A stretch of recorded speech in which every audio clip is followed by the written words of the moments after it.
የቤሎ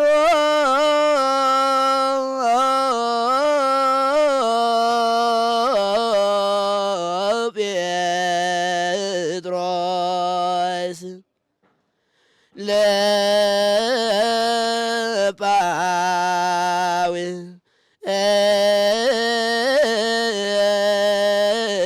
ለጳውሎስ ጥባኬ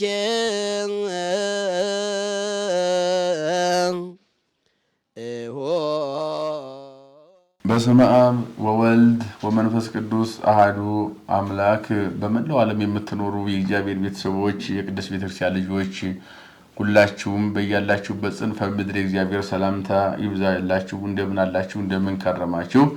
እንደ እግዚአብሔር መልካም ፈቃድ ዛሬም የሐዲስ ኪዳን ትምህርት የቅዱስ ማቴዎስ ወንጌል ምዕራፍ 3 እናያለን።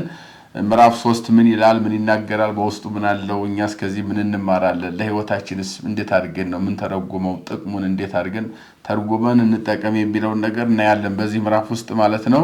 እንግዲህ ያው በሁለት መሰረታዊ ነገሮች ልንከፍለው እንችላለን ምዕራፍ 2ን። በመጀመሪያ ደረጃ የዮሐንስን ስብከት ነው የሚነግረን። ዮሐንስ ማን ነው? ዮሐንስን በደንብ መረዳት ያስፈልጋል። ዮሐንስ በጽንሰትም በመወለድም በመጸነስም ማለት ነው በመወለድም ወንጌልን በመስበክም 6 ወር ክርስቶስን ይቀድመዋል ይበልጠዋል ማለት ነው።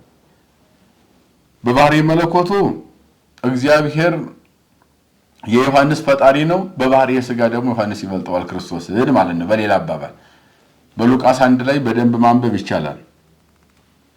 መጀመሪያ የእግዚአብሔር መልአክ ለዘካርያስ ሚስት ኤልሳቤጥ ወንድ ትወልዳለች ስሙ ዮሐንስ ይባላል የዓለም የሕዝብ ደስታ ማለት ነው ብሎ በነገረ በ6ኛው ወር ወደ እመቤታችን ወደ ድንግል ማርያም ሄዶ ትወልጃለች ጸንሻለች ስሙ ኢየሱስ ይባላል የዓለም መድኃኒት ነው ብሎ እመቤታችን መንገሩ ይታወቃል። 6 ወር የሚባለው በ6ኛው ወር የሚለው ይሄንን ነው ማለት ነው። ስለዚህ ዮሐንስ 6 ወርም ቀድሞ በጽንሰት የተጸነሰ ዮሐንስ ነው። በመወለድም ዮሐንስ ነው። ወንጌል በመስበክም ክርስቶስን የሚቀድመው ዮሐንስ ነው ማለት ነው። ለመጀመሪያ ጊዜ ድህረ ነቢያት የነቢያት መጀመሪያ ወቅድመ ሐዋርያት የሐዋርያት መጀመሪያ የነቢያት መጨረሻ መደምደሚያ በሐዲስ ኪዳንና በብሉይ ኪዳን ሽግግር ላይ የነበረው ወንጌላዊ ሰባኪ ነቢይ ሐዋርያም ነው። ጻድቅም ነው፣ ሰማዕትም ነው፣ ካህንም ነው ዮሐንስ። ስለዚህ የእሱን ስብከት ነው የምንመለከተው። ከዚያ በኋላ በምድረ በዳ አባቱ ሙቶበት አይሁድ ገለውበት እናቱን አሳደውበት እናቱን በምድረ በዳ በስደት ጥላው ሙታ ቶራ የምትባል እንስሳ እያጠባች እንዲያሳደገች ይታወቃል።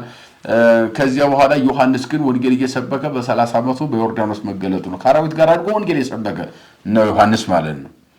እንደው ወበውቱ መዋዕል መጻ ዮሐንስ መጥምቅ ዘይሰብክ ጥምቀተ ለንስሐ በገዳመ ዮርዳኖስ ዘይሁዳ የይሁዳ ዕጣ በምትሆን በዮርዳኖስ ወይም በዮርዳኖስ ማዶ በይሁዳ ምድር ወንጌልን እየሰበከ በዚያ ወራት ዮሐንስ መጣ። ያ ወራት ማን ነው? ክርስቶስን ሊያጠምቅበት የተቃረበው ጊዜ ዘመን ወይም ያ ወራት ማን ነው? ከምድረ በዳ መጥቶ ወደ ሕዝብና ወደ ዓለም የተቀላቀለበት በግልጽ በሕዝብ ዘንድ እየታየ ወንጌል መስበክ የጀመረበት ማለት ነው።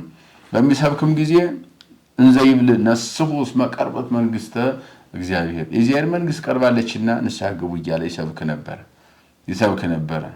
ወለብሱ ለዮሐንስ ጸጉረ ገመል ልብሱ የግመል ጠጉር ነበረ ይላል መጽሐፍ ቅዱስ። አንደኛ የግመል ጠጉር የላትም አሉ መተርጉማን። አይ ባይኖራትም ከጋማዋና ከጅራቷ አይጠፋምና ምንስ አስፈለገ? ይሄን መልበስ ካስፈለገ ደግሞ የሚለብሰው ስላልነበረው እናቱ ከገበያ ሄዳ ልብስ መግዛት ስላልቻለች ከማይበረሰብ የተገለለች ስለሆነ የግድ ይህን እየሰራች እንደማቅ እያደረገች ማልበስ ግድ ሆኖባታል። ከዚያ ሊቃውንት ደግሞ ሲተረጉሙ ተላሉ ግመል ጸጉር ሳይሆን ይሄ ገመሎ የሚባል እንጨት አለ። ያንን ቆርጠው ባህር ላይ ይጥሉታል። እሱ ከ3 ቀን በኋላ እንደ ማዳበሪያ ይሆናል። ቅርፍቱ ማለት ነው። ያንን እንደ ልብስ እየታታች እንደ ማቅ እየሰራች እናቱ ታለብሰው ነበር። ምክንያቱ ልብስ ገዝታ ማልበስ የማትችልበት ምድረ በዳ አራዊት ጋር ኑሮዋ ሆኗልና ብለው አስቀምጠው ገበያ መሄድ ስለማትችል ነው። ከሰው ጋር መገናኘት ስለማትችል በተባይቶ በብቸኝነት ኗሪ ሆናለችና ማለት ነው። ከዓለም የተገለለች እናቱ በመሆኑ ያን እየለበሰ ግመሎ የሚባል እንጨት ቅርፈት እየለበሰ እንዳደገ ወሲሳይዋን በጣም ማረጽ ይደና ልብሱ ምግቡ ነው ልብሱን አለና ልብሱ ምግቡም ደግሞ አንበጣና የጣዝማማር ነበር። የጣዝማማር የሚለው የምድር ውስጥ ፈልቀቀን የምናወጣው ምድር ውስጥ ነው ማሩ የሚሰራው። ምድር ዙሪያውን ተቆፍሮ ከምድር የሚወጣ ማር ማለት ነው። በበረሃ ውስጥ የሚገኝ ማር ነው። ይሄ ብዙ ጊዜ በምድረ በዳ በበረሃ የሚገኝ ነው። ያ ነው ጼዴና ያለው ማረ ጼዴና የሚለው እሱ ነው። የጣዝማማር ማለት ነው። ወይም ስጋጃ ይለዋል ሊቃውንቱ። ስጋጃ ብለው ይተረጉሙታል።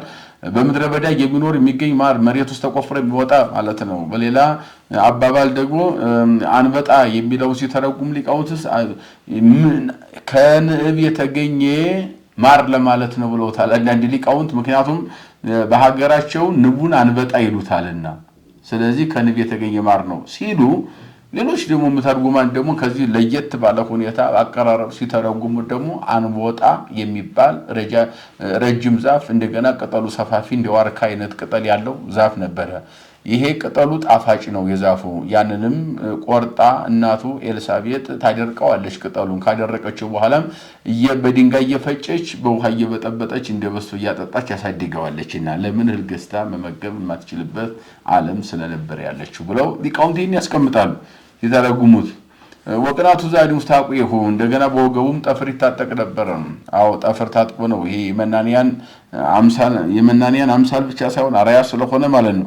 ከዚያ እንደዚያ ሆኖ ዮሐንስ እየሰበከ ወንጌልን በመጣ ጊዜ ወይ መጹ ኩሎሙ ሰብአ ይሁዳ ወገሊላ ኢየሩሳሌም ወማይዶ ከዮርዳኖስ ማዶ ከኢየሩሳሌም ሰማሪያ ከሰማሪያ ወሚሁዳ ከይሁዳ ከተሌም ቢተራባ ከቢተራባ ወምቢታንያ ከቢታንያ ቅርበ ሳሌም በኢየሩሳሌም አቅራቢያ በሄኖን አካባቢ እነኚህ ስመ ምኩራብና ሰፈር ናቸው። ሰፈር አካባቢው ከየምኩራቡ ሰዎች ወደ እርሱ እየመጡ ኃጢአታቸውን እየተናዘዙ በዮርዳኖስ እያጠመቀ አስተምራቸው ነበር። ሲያጠምቃቸው አንሳ ጠምቃክሙ በማይ ለንስሐ የሚሆን ጥምቀት እኔ አሁን በውሃ ጠምቃቸዋለሁ።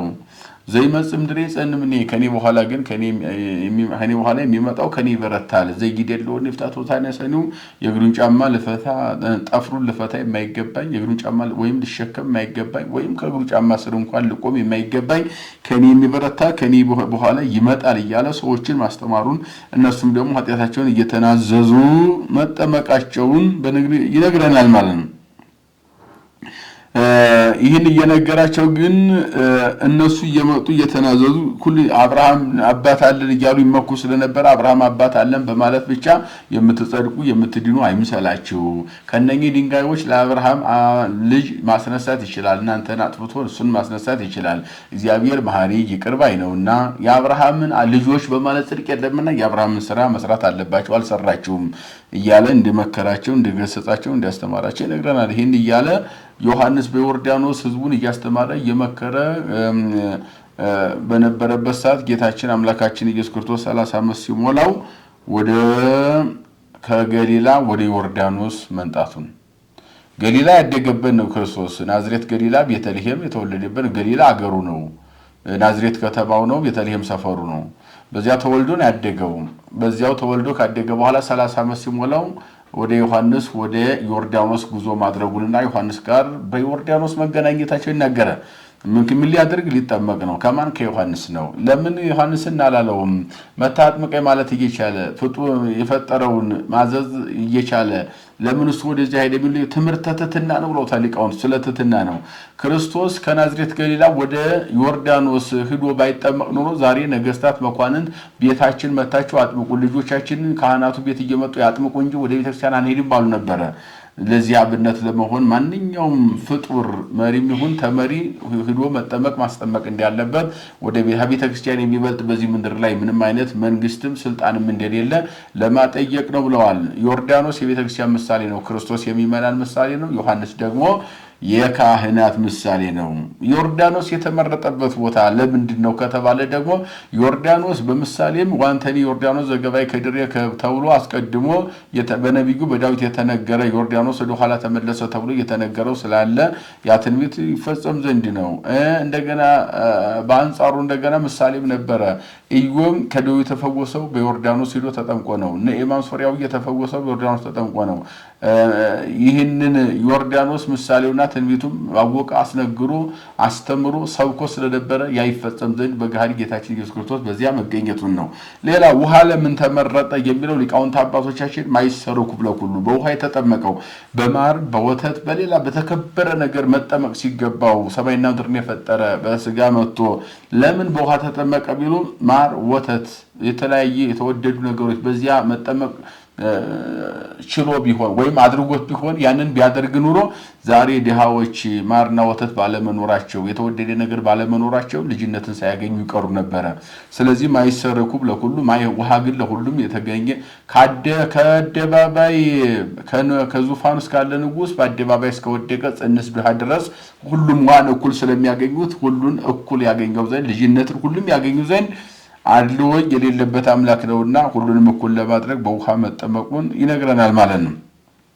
እንግዲህ ከዚህ በኋላ ያው ጌታችን ኢየሱስ ክርስቶስ አጥምቀኒ ወይ ቢሎ እግዚእ ኢየሱስ ለዮሐንስ አጥምቀኒ በማይ ከመት ቀደስ ማይ ተመሰመ በሰማያዊ ክብረ ሰማያዊ ጸጋ በሰማያዊ ማይተም ይህ ውሃው ይቀደስ ዘንድ ያጥምቀኛለው እርሱም ተከራክሯል። በእውነቱ እንደ ባይደሳ አጠመቅ በስምከው በስመመኑ አጠምቂ ያከ ጌታዬ አንተን በሌላውን ባጠምቅ ባንተ ስም አጠምቀዋለሁ አብ ወልድ መንፈስ ቅዱስ እያልኩ ስመ ሥላሴ እየጠራው በእናንተ ስም አጠምቃለሁ ባንተ ስም አጠምቀዋለሁ አንተን በማን ስም ላጥምቅህ የሚል ጥያቄ ዮሐንስ ጠይቆ ነበር። ሲጠይቀውም ወልዱ ለብሩክ እሳተ ብርሃን እዚሁ ተሳለነ ብርሃንን የፈጠርክ የብርሃን ፈጣሪ ብርሃንን የምትፈራረቅ የዚህ ሁሉ የብርሃናት ባለቤት አንተ አቤቱ ይቅር በለን እያልክ ዝም ብለህ አጥምቀኝ አለው። ዮሐንስም እንቢ ብሎት ነበር። አይ ዝም ብለህ አጥምቀኝ አንድ ጊዜ አጥምቀኝ ይላል እንደው መጽሐፍ አንድ ጊዜ አጥምቀኝ ማለት አትከራከረኝ ማለት ነው።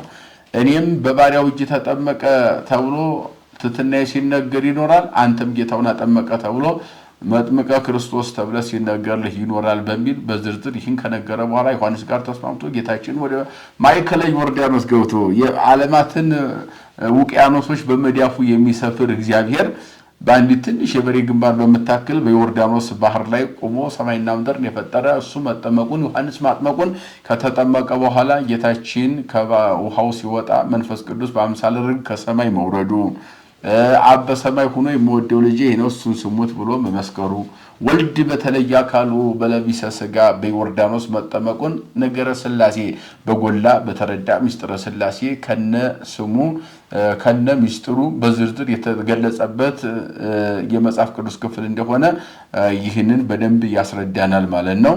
የገሰጸን የመከረን የሰራዊት ጌታ እግዚአብሔር አምላካችን ከፀሐይ መውጫ እስከ ፀሐይ መግቢያ በፍጥረታት ሁሉ አንደበት ስሙ የተመሰገነ ይሁን። ይቆየን።